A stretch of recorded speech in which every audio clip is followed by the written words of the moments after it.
Hi everyone. So let's now focus on the factors that can cause the shift in the supply curve of labour. Okay, so we've got a supply curve here, a conventional upward sloping supply curve. We've got an increase in the supply curve here from S1 to S2, which corresponds with an increase in employment from E1 to E2. And likewise, we've got a decrease in the labour supply curve, or a shift to the left, and a decrease in employment from E1 to E3. Let's have a look now at some of the factors that can actually cause such shifts then. First one is about barriers to labour market entry. This is really how easily can you actually enter a given labour market. If it is made more accessible to potential employees, then the supply curve would shift to the right. Some examples of the way in which that could be carried out perhaps could be reducing the number of years training that's necessary in particular roles. It could be reducing the number of years experience that's necessary. Also, what level of qualifications are actually necessary in certain occupations. So any of those factors would shift the supply curve to the right. Meanwhile, if you actually increase the actual requirements for greater levels of training and experience, that would shift the supply curve, of course, to the left. Okay, next point is about improvements to factor in labour mobility. Okay, so labour, of course, is one of our key factors of production, land, labour, capital, enterprise. And so this really addresses how easily can labour move from different geographical regions to other locations. So some people argue that stamp duty actually acts as an impediment to labour mobility, because some people will not want to actually sell their homes, go through the expense of that, and then buy another home in another location where they then have other expenses as well as stamp duty to actually pay for this. So because of that, that can act as an impediment, and of course reducing stamp duty, the argument goes, would then help to shift the supply curve to the right in some industries. Okay, now this also extends as well to occupational mobility, and that is really how easily can you actually switch between certain roles. So at the time of the financial crisis, the government launched a campaign to actually encourage many people that had been being made unemployed or redundant from the financial crisis to then seek employment as either entrepreneurs or in other fields, perhaps as teachers as well.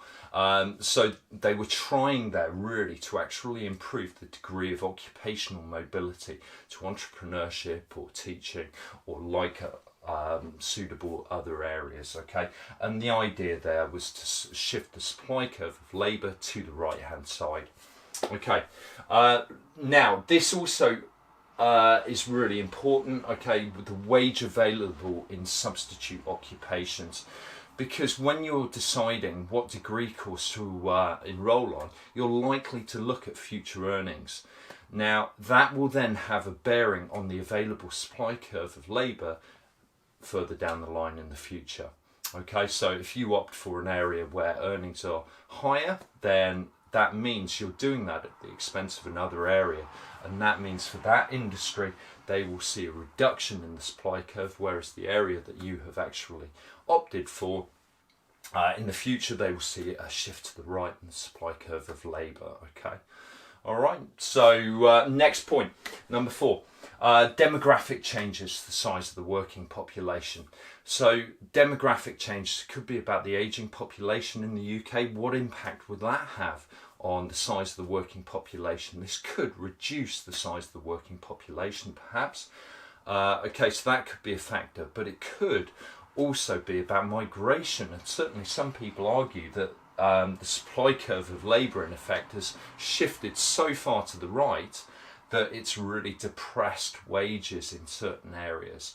Okay, now 5th point here is about government policy, and the government has an ability to actually influence the supply curve of labour.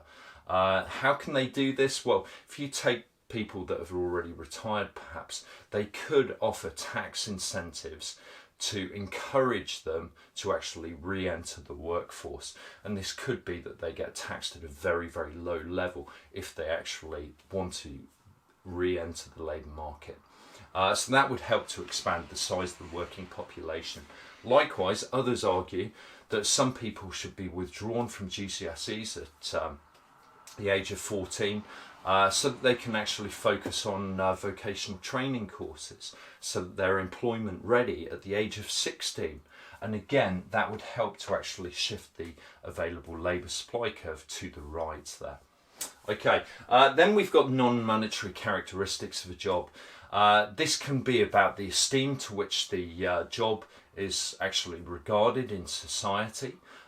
So how professional the status of that role looks, but it can also be about other factors. For instance, it could be about travel, it could be about the actual working relationships that you'll be able to develop. It could be about working for given firms that have particular reputations. This might be particularly true when it comes to working for charitable organisations. Okay, so in a nutshell, we've got these factors. Of course, there's others. You could also include the impact of offering overtime and how you can actually shift the supply curve of labour to the right through offering overtime. But this is more than ample for you to study there. Okay, thanks guys.